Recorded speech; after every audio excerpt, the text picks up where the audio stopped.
Hello parents, શું તમારું બાળક પણ હજુ તમારા હાથે જ જમે છે, પોતાની રીતે જમવાની ના પાડે છે? તો આ 3 સરળ ટિપ્સ છે ને એ તમે જરૂરથી ટ્રાય કરજો. જેમાંનું ફર્સ્ટ છે તો કે ફિંગર ફૂડ આપો. સૌ પ્રથમ બાળકને પકડમાં આવે ને એવો ખોરાક આપવાનો છે, જેમ કે બાફેલું ગાજર, બટાકાની સ્લાઇસ અથવા તો કેળા કે સફરજનના ટુકડા આપવાના છે. આનાથી બાળકની પકડ છે ને એ મજબૂત થશે. સેકન્ડ છે તો કે ગંદકીથી ડરશો નહીં.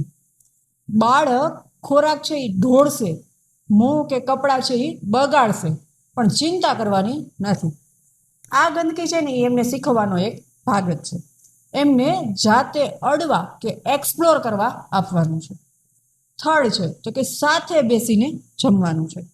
બાળક જોઈને જ સૌથી વધારે શીખે છે.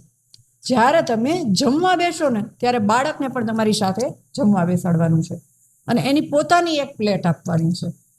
હવે ધીરજ રાખો, બાળક છે ને એ ધીમે ધીમે ચોક્કસ શીખી જ જશે. આ વિડીયો એવા દરેક પેરેન્ટ સુધી પહોંચાડો કે જેમનું બાળક નાનું છે, અને આવી જ પેરેન્ટિંગ ટિપ્સ માટે ફોલો કરવાનું ભૂલતા નહીં. Thank you.